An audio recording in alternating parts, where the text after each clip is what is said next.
We don't want to do a whole life biography because that sounds like a TV company. Saying that for the book. I don't want to write a biography. No. No way. Because, you know, people would get arrested.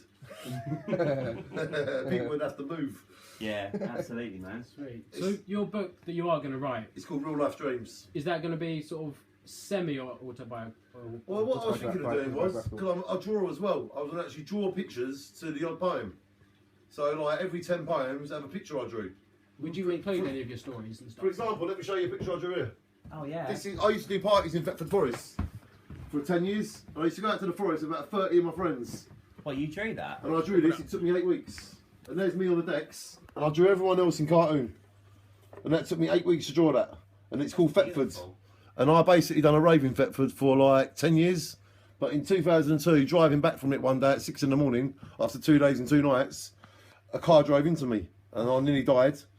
And then I got a year in prison. And then I got a 5-year ban.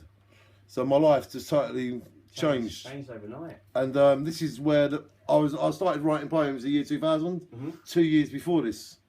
So basically, I went full steam with my poems. My poems kind of went up a level because I was on a 5-year ban and I had to occupy myself.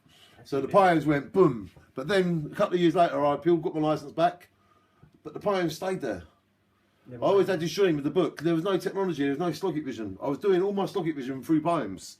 But then, I was still doing my secret Sloggett visions with my cameras, but no one was seeing them, only the people in the room.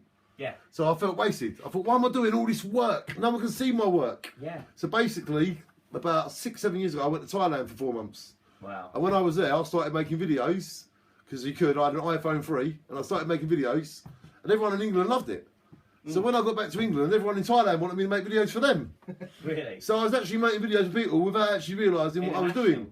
And then all of a sudden, TV people are talking to me and stuff, and I'm like, well, it's what I've always done. I didn't really do it for you.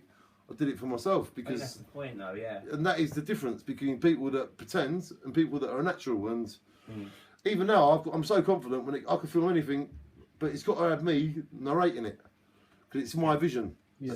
I can't just sit there and film someone bouncing on a trampoline. Ain't that fun? Today, you got to kind of go into it with them and say why you're doing it. And Yeah.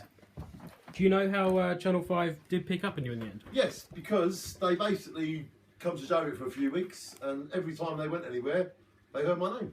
Of course. Because I took people to Jarwick, from Jarwick to Thetford for years. I took people from Jarwick to all my events. I've always done events in Jarwick.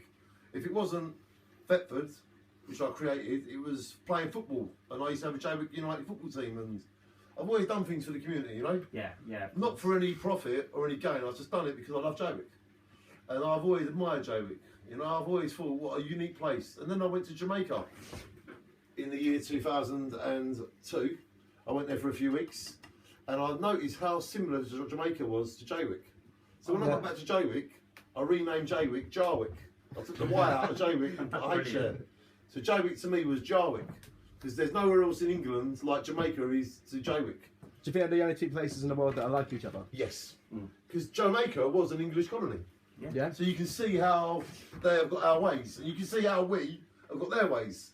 The person that built Jarwick, the Stedman, back in 1930, I bet you if you trace his roots back, there'll be Jamaica in his life. I mean, your house actually has a Jamaican vibe to it as well. Well, because I am very Jamaican, you see. It's in my blood.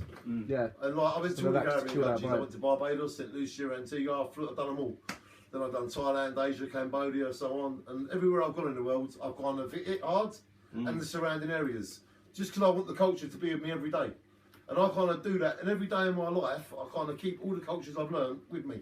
Yeah. It's not that I want to be them, it's just that I am them. And they are me. And whenever I go anywhere, I make it mine. You know? But I've noticed one thing, when you're in Jamaica and it's 1 in the morning and you're walking back to your hotel, you look up at the sky, you see the same group of stars. You're like, people in England have got the same sky as us. Yeah. And it's just amazing how we all are so connected without people realising it. People just think they are what they are, but really, we're not. Really, we are all connected through the sea, through the sky, through the air.